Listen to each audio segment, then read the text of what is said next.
My name is Debi Oulu. I'm 58 years old.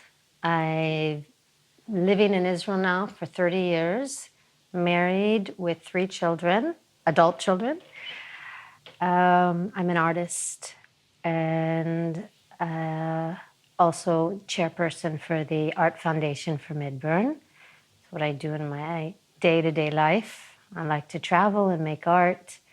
And that's how I found myself on the 6th of October, down south. A bunch of leads for MidBurn, which is the Israeli version of Burning Man, that we started having our own events from 2014.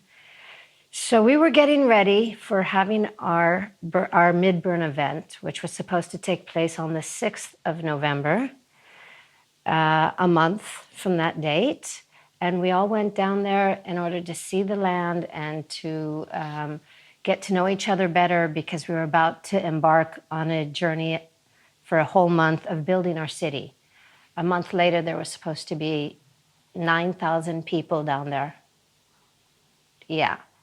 And we originally were supposed to be down there that date as well, but because of the elections, we didn't get permission, the upcoming elections, we didn't get permission to hold the event until the 6th of November. So in the end, it was the elections that kind of saved us, me and my friends, 9,000 people down there. So we went down there and we stayed at a farm called Tel Or, which is right next to all of the right next to the border. It's 8 kilometers by air from the Nova party, 5 kilometers from the border. And it's just a single farm that the farmer was planning on leasing out to us to use for the event. And we set up a shade, and we were 150 people that came down there. And we celebrated. We celebrated the beginning of us building our city, of building our creativity and everything, all the lovely things that come with MidBurn. And we partied that night, and we had music and food and friendship. And I went to sleep at 3 a.m., woke up at dawn to go to the bathroom and saw the sunrise and thought, wow, how beautiful this sunrise is. Looked at it for a few minutes and then thought, I'll go back to sleep for a few more hours. And as soon as I got back into my sleeping bag, the boom started.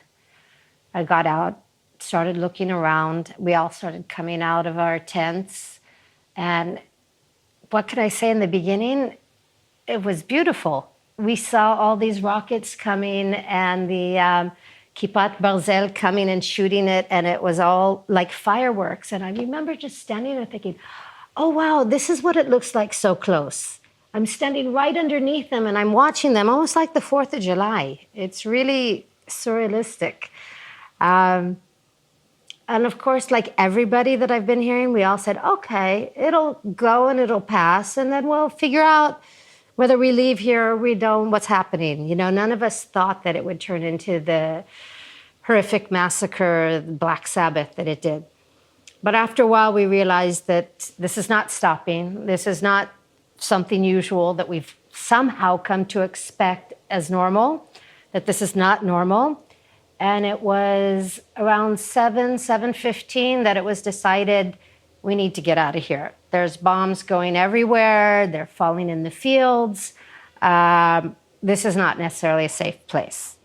So a lot of people got into their cars. By then I was packed up. I was one of the first cars to leave. And as I'm driving, we were about maybe a few kilometers from the actual farm where we rented, the people who we rented the place from. And as I'm driving, I was the first one leading a whole line of cars behind me. I remember pulling over to the side. I'm seeing all the smoke coming up and the bombs going down. And I was like thinking to myself, is this really the right thing that I need to do right now, is to leave? And I felt somewhere inside, something doesn't feel right to me. And I decided to drive straight to the stop at the farm on the way out. Because there's the farm, and then there's a gate, a big yellow gate, like we've all seen the yellow gates recently. So this farm had a big yellow gate as well. And as I sat there wondering what to do, 4 cars passed me. And in hindsight, I realized these are the 4 cars that turned right instead of left. And every car that turned right met up with resistance. One guy was in the hospital, got shot in the shoulder. Other people were shot at, and the policemen, and they told them to turn around. And one of our members, Hagit, she turned right, and she ended up being killed. So everybody who made that decision to turn right had problems, and Hagit didn't survive. But anyway, so I get to the farm, and I asked Shahar, can I stay here? And he's like, yes, I think everybody should stay here. And behind me, all the other cars stopped, and there were a lot that made the decision to stay. And so I feel like it was the right decision for me, and maybe at a certain level, I might have, by that decision, stopped other cars from making that mistake of making the right turn. So I ended up at the farm. And this farm, it was just a house with 2 smaller houses and a big overhead place for the tractors to park under. And it was gorgeous there. There were peacocks, and there were donkeys, and there were ducks. And so we all just sort of settled in and started straightening up for him, making breakfast. And he had his nephew, a 17-year-old, on top, watching on the drone. He had a drone that he sent up into the air so he could see what was happening in the area. And he right away said, this is not a usual event. Let's all stay here. You're welcome. And the kid was like looking around for everything. So some people ended up staying down under the shade where we were camping.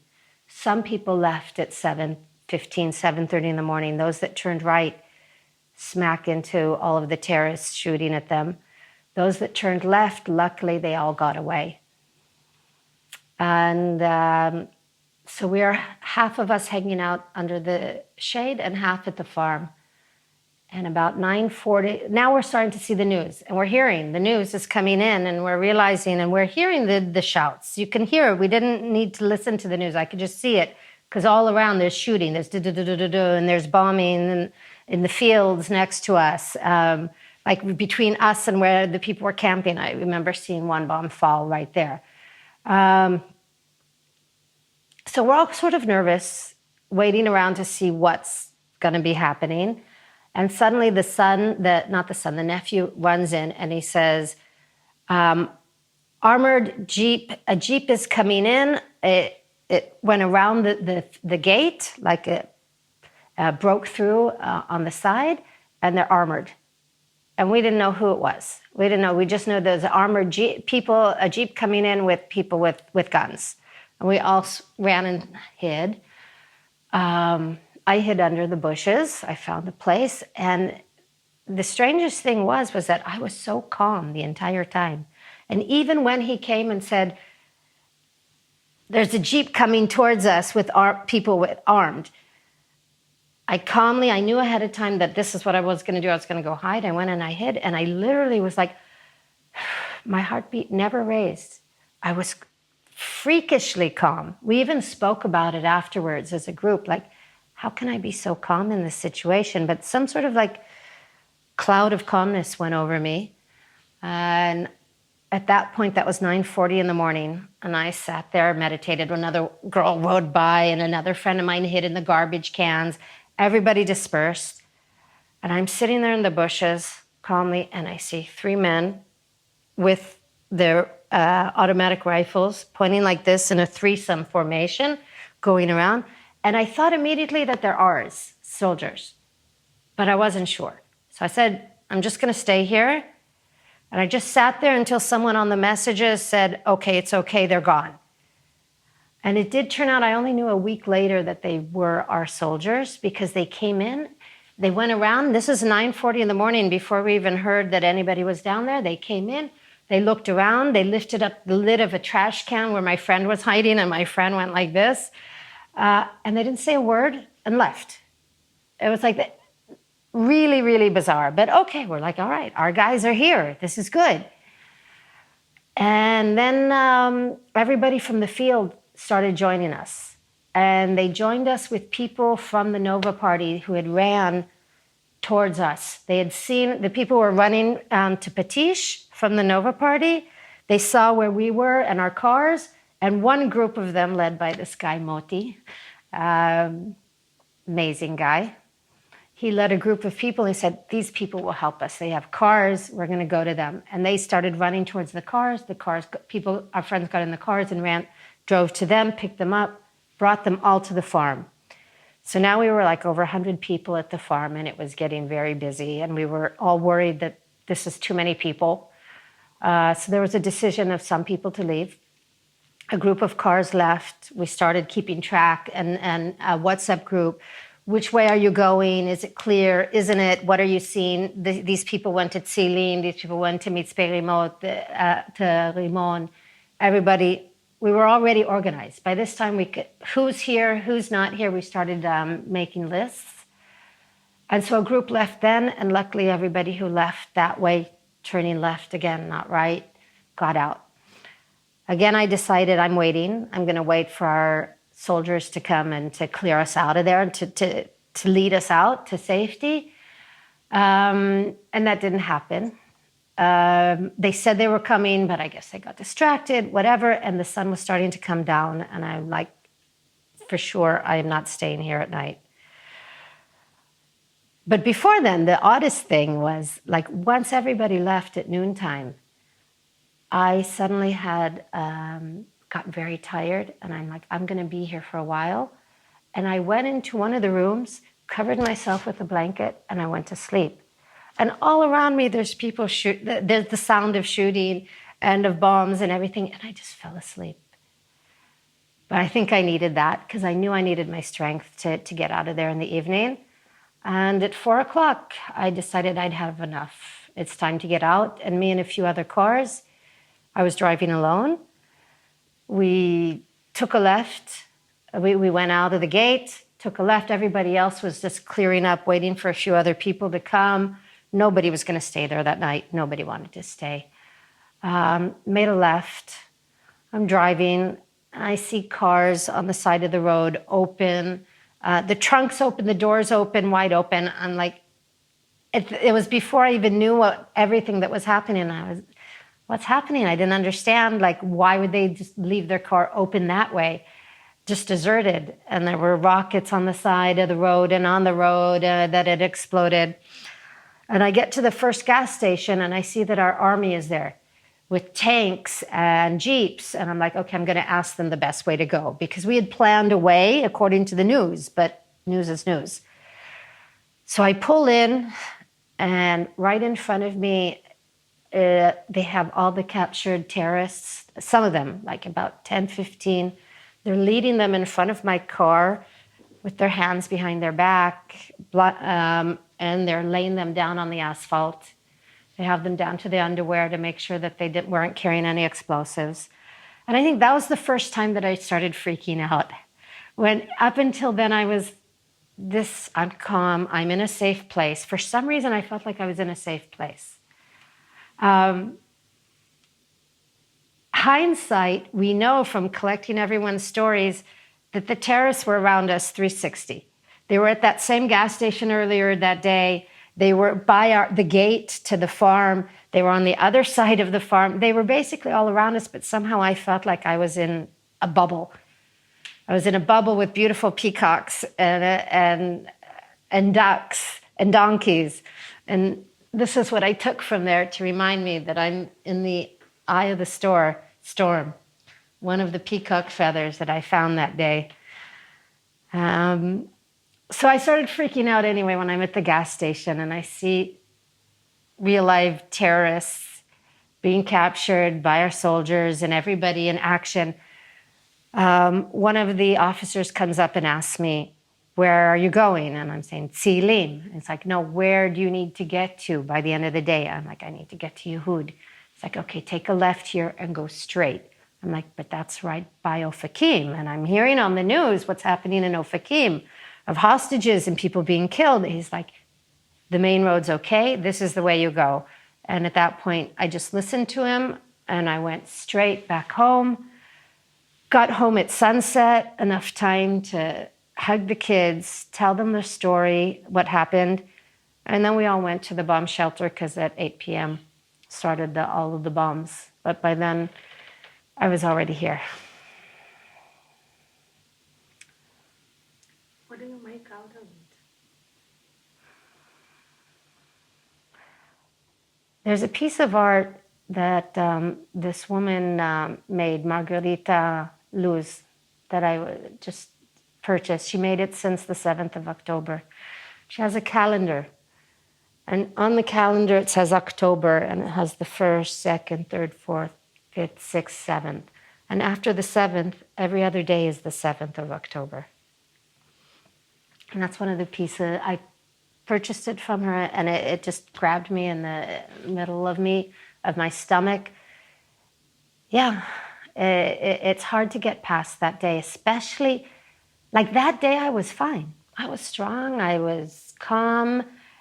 The next day I completely fell apart, knowing what had happened. I think that's the hardest thing, is knowing that I was there and all of these atrocities were happening all around me, all at the same time, when I was like looking at the ducks and collecting peacock feathers. It's just completely surrealistic, and yet it's our new reality. It's caused a huge transformation in me to rethink a lot of what I thought about humanity.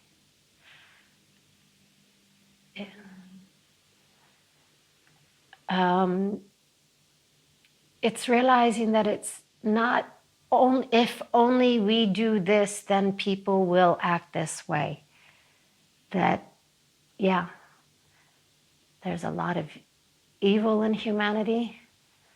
And I'm not even going to say humanity, because there's so much anger inside of me towards the male humanity, the male aspect of humanity, because every war, every rape, every prison is filled to the 95% with males, of men, and I'm angry. I'm angry that we have to do this again after and again and again throughout history. When does it stop? Does it ever stop?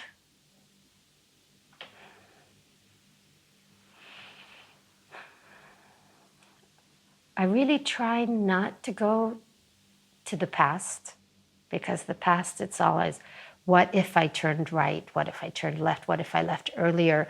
What if I was there and not here? You know, all of these what ifs from that day. So I don't go to the past, because it's a waste of energy and it's not healthy. So you weren't there in the turns that didn't go nowhere. You were in it. Yeah. And I find that I can't go to the future, because the future, it's so hard to find hope in the future in these days. Very difficult. I have no answers. And every time I look for an answer, there's just so much, why not? So much negativity. So I really, really try every day, whenever I go to the past or I go to the future, to bring myself back to the present. And it used to be like a saying that people would say in the spiritual world, like in the meditative world, live the present, be in the now. And it was all this bullshit, you know? But I realize inside it's not bullshit, it's my coping capability. It's what I can handle right now. It's all I can handle. I can't handle the future. The past is a bit tough. I can't go back there. There is no what ifs. Okay, so I've done the timeline. I have that down.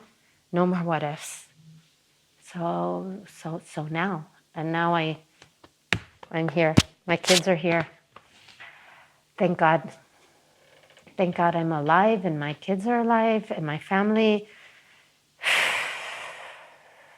And we're here. Very powerful. I think this is the lesson we try to give ourselves. This is what I'm trying to do, is people ask me what to do. This is so, we pinned it just to where we can be and what we can do. Yeah.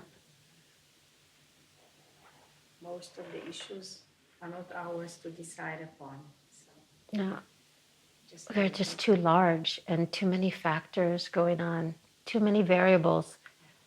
I mean, we can never predict the future. There's always the unknown variable, right? In every sci-fi movie, we've seen it. There's always some little pow effect, you know, the butterfly effect that comes in and just fucks everything up, all our predictions. so we are left with the present. Luckily, I feel good that I know that in situations like I went through, I can trust myself to act accordingly.